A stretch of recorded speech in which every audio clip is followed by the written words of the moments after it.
Hey everyone, welcome back to today's news update. Thank you so much for being here. So in today's update, we're going to be discussing a few different topics. The first being we have trains now crashing left and right. We have a total of 5 crashes over the last couple of weeks. We're going to be going into all the details of that and what in the world is going on. Also, we have 2 SSI payments going out in March. We're going to be discussing how much those are going to be for and why there's going to be that double payment coming up next month. Also next month, or I guess it's going to be actually later this month in February, we're going to have the Supreme Court beginning to hear arguments on student loan forgiveness. This is going to be up to $20,000 per person, so pretty interesting stuff here. Now, before I get into the first story of today's video, if you would like to go ahead and receive up to 12 free stocks from Webull, in a pinned comment below, I will leave a link where you can receive just that. And if you don't want to invest at this point in time, you can always sell the free stocks that you receive. It should be a value of at least $50 or more, and then you can transfer that money right back to your bank account. Okay, so in our lead story for today, absolute madness in East Palestine, Ohio. We had a train derailment that took place back on February 3rd. You probably did not see that story being covered, and apparently there was a lot of hazardous materials on this train. So in order to prevent these hazardous materials from blowing up and causing, mass destruction in the city, the authorities decided to release and burn these materials, I guess, in a more calculated manner. So, according to Fox News, about 50 cars, including 10 carrying hazardous materials, derailed on February 3rd in the Ohio village of East Palestine. No one was injured in the derailment, thank goodness, that investigators said was caused by a broken axle. So, that was the cause, apparently was a broken axle. In an interview on Sunday, East Palestine Mayor Trent Conaway told WFMJ that all burning chemicals have been completely put out, but a massive cleanup project continues with tanker trucks and portable tanks brought in. U.S. and Ohio Environmental Protection Agency officials are monitoring the situation daily, he said.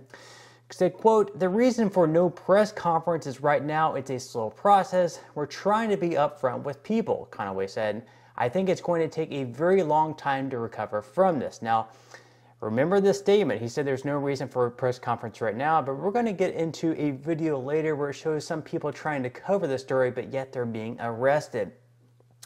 He also said that it's concerning to me, but the citizens have also have to be aware. We have a closed water system, so the water system in the actual village of East Palestine is 100% safe, the mayor said. "We're getting these same numbers from 2 Thursdays ago before the accident. It's the same numbers. Our well field is way west of where the accident is and the creek where the water goes down." So this is a post from the Citizens Free Press on Twitter, and this is of East Palestine. They're saying that there are dead fish everywhere. There's thousands of residents demanding testing. Cities hours away scrambling to reassure the public the water is safe. Potentially 5 million people along the Ohio River affected, and the mainstream media is downplaying these situations. So obviously we have a lot of dead fish everywhere. These residents want to see testing of the water to make sure that it's safe, because if you live in or around this area, obviously you don't want to be drinking the water and potentially poisoning yourself and ending up with a terrible stomach ache, vomiting, or of the hundreds of very bad side effects that could come from drinking water that is contaminated. We have another tweet from Ty's Tough Talk. He says, "Update, the train explosion in Ohio is right on the Ohio River, the 3rd largest river by discharge volume in the United States. It flows directly into the Mississippi River, a catastrophic confluence of factors here. Thousands of farms may be affected by this. Stay vigilant." So here we can see the red marking up on the screen is where that train wreck took place. And here is the Ohio River, and you can see it flows right into the Mississippi. Now, I'm not an expert on any of this, but I think at least that if we had a lot of chemicals in the Ohio River, which then flows into the Mississippi, probably would not be the best thing for our drinking water, the best thing for farms. Yeah, we probably shouldn't have these bad chemicals flowing throughout the United States. Then we have another tweet from Henry Joseph Grant. He says there are 75,000 farms in Ohio. Nearly 90% of those farms are run by families or individuals. It's so ironic this awful environmental disaster happened there. Coincidentally, there's a global war on small holding farms to sell or go bust via legislation and economics. So, was this intentional? Was this planned to lower our supply of food and contaminate our water? Nah, surely just a conspiracy theory, right? Or could it be that we're trying to destroy crops on these farms or make these farms so they're no longer profitable or usable by these people, so then they have to sell it to the government? Nah, just a conspiracy, right? Now this is from Kyle Becker's website. He says, according to Norfolk Southern Railroad, the controlled release process involves the burning of the rail's car's chemicals, which will release fumes into the air that can be deadly if inhaled. Based on current weather patterns and the expected flow of the smoke and fumes, anyone who remains in the red affected area is facing grave danger of death. Anyone who remains in the yellow impacted area is at high risk of severe injury, including skin burns and serious lung damage. We basically nuked a town with chemicals so we could get a railroad open, said one hazardous material specialist. We are getting more details now from the EPA, which has stated that more toxic chemicals were in the rail cars, about 50 of them in total, than were earlier reported. The EPA sent a letter to Norfolk Southern stating that ethylene glycol monobutyl ether, ethylhexyl acrylate, and isobutylene were also in the rail cars that were derailed, breached, or were on fire. So I'm sure I butchered the pronunciation of those words. Now, one EPA official said that ethylhexyl acrylate is especially worrisome, describing it as a carcinogen whose contact with it can cause burning and irritation in the skin and eyes. Isobutylene was also on the list of toxic chemicals, which is known to cause dizziness and drowsiness when inhaled. It's not just people who are at risk from the chemical spill, but our steadily shrinking livestock supply. Scatter reports of dead animals well outside the original evacuation zone continue to stoke fears. My video camera footage shows my chickens were perfectly fine before they started this burn, and as soon as they started the burn, my chickens slowed down and they died, said Amanda Brashear of North Lima. If it can do this to chickens in one night, imagine what it's going to do to us in 20 years. Food for thought there. This is another tweet from Kyle Becker, who also had that website. He says a third train has crashed today. That was yesterday on the 13th, this time in Blount County, Tennessee. One person is reported dead. This follows up upon train crashes in Inouye, South Carolina, and Splendora, Texas. So, of course, we had one in Tennessee, South Carolina, and Texas yesterday. And then before that, we had one in Ohio and Louisiana. So what in the world is going on? Now, Representative Marjorie Taylor Greene also put out a tweet saying, East Palestine, Ohio is undergoing an ecological disaster because authorities blew up the train derailment cars carrying hazardous chemicals, and press are being arrested for trying to tell the story. Oh, but UFOs. What is going on? Now, also from Kyle Becker's website, he says, what is going on? That seems to be the evergreen question in America these recent years. One journalist trying to get answers, News Nation's Evan Lambert, was actually arrested and charged with criminal trespassing when he tried to get live stream video of a press conference on the East Palestine chemical spill hosted by Ohio Governor Mike DeWine. There is a dispute about whether or not the journalist had gotten into an altercation at the press conference, but News Nation has released body cam footage from the event that appears to corroborate the journalist's story that he was just trying to report the news. So here is the video right here. So let's go ahead and take a watch. You want me to file charges on you right now? Go ahead. I am allowed to be here. Did you not see that man put his hands on shut it down? You continued on. Go. Now. Go. Now. Or you can go to jail. Sir. You want to go to jail for criminal trespassing? Do you want to go to jail for criminal trespassing?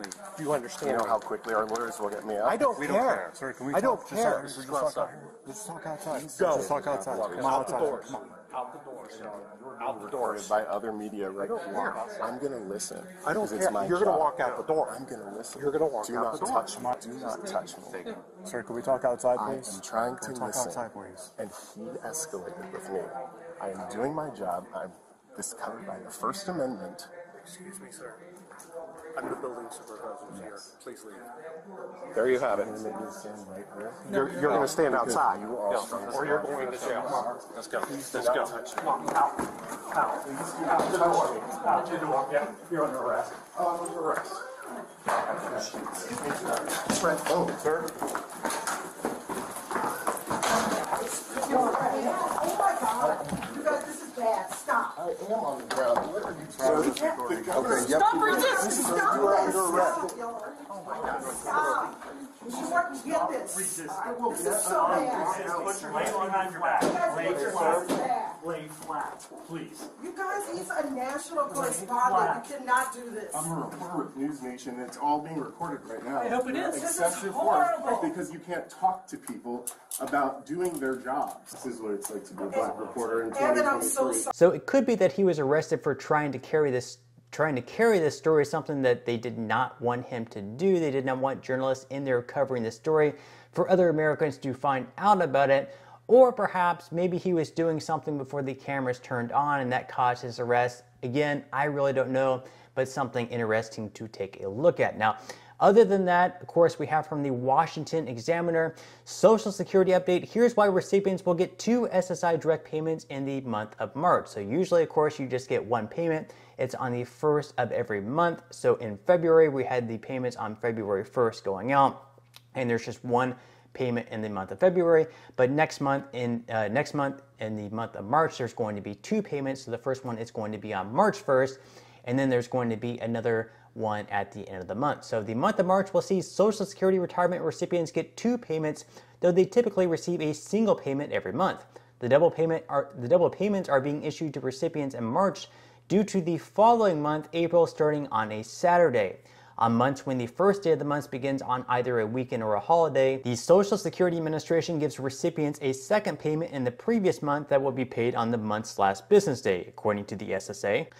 Recipients will receive 2 payments in a month to ensure that their payment does not arrive late. When recipients receive double payments in a month, they will not be given payments in the following month, as the second payment serves as that month's payment. So the second payment in March will actually really just be the payment for April. So come April 1st, April 2nd, April 3rd, April 4th, there will be no payments in the month of April, just because you're going to be receiving 2 payments in the month of March. Now, this is for people only on SSI, so if you're receiving Social Security retirement, you can expect your payment to be on the normal date, which is on the 2nd, 3rd, or 4th Wednesday of the month in March. It goes on to say that the 2 payments will be given to recipients on March 1st and March 31st. In total, 12 SSA retirement payments are issued to recipients in a single year. These 2 payments that recipients receive next month will each be worth $914 at the maximum, totaling $1,828 for March. So $914 is the usual monthly payment. Some people receive less. $914 is just the max. Now, other months where residents will receive double payments in 2023 include June, September, and December. The double payments for these months are being made due to July and October starting on a weekend, while January 2024 will begin on a holiday, New Year's Day. So again, these payments are usually sent out on the 1st for people on SSI, but if the 1st falls on a holiday or a weekend, they're given the business day prior. So that's why you could receive 2 payments in a single month. We also saw that in the month of December as well of last year. Now, in some other news, of course, we have a big decision coming up later this month where the Supreme Court is going to begin hearing oral arguments over federal student loan forgiveness, where people can actually have up to $20,000 of their student loans forgiven if the Supreme Court agrees with Biden's executive order to forgive up to $20,000 of student loans. For some people, it's just going to be up to $10,000. For others, this is going to be $20,000. So this is obviously a huge, huge ruling. Imagine if you have student loans. Wiping out this amount of debt, this amount of debt is certainly going to help you quite a bit. So we'll just have to wait and see whether or not they're going to rule with Biden or whether or not they're going to rule with the states who are saying that this is unconstitutional, that this is something that should have been passed by Congress first, and that the president can't just go through and forgive this much debt for people with student loans. Now this also leaves other people to wonder, like, if Biden is forgiving all of this student loan debt, what about people with other debts? Like if you have credit card debt, there's a lot of people that have thousands of dollars of credit card debt. There's people that are in trouble with their mortgage that would like to have their mortgage paid off. So why isn't he forgiving this? Why is he forgiving student loan debt but not other types of debts? But that's all the news that I have for today's video. Hope you enjoyed the news update that I had. If you did, make sure to give this video a like, subscribe to my channel if you have not already, and I will see you in the next video.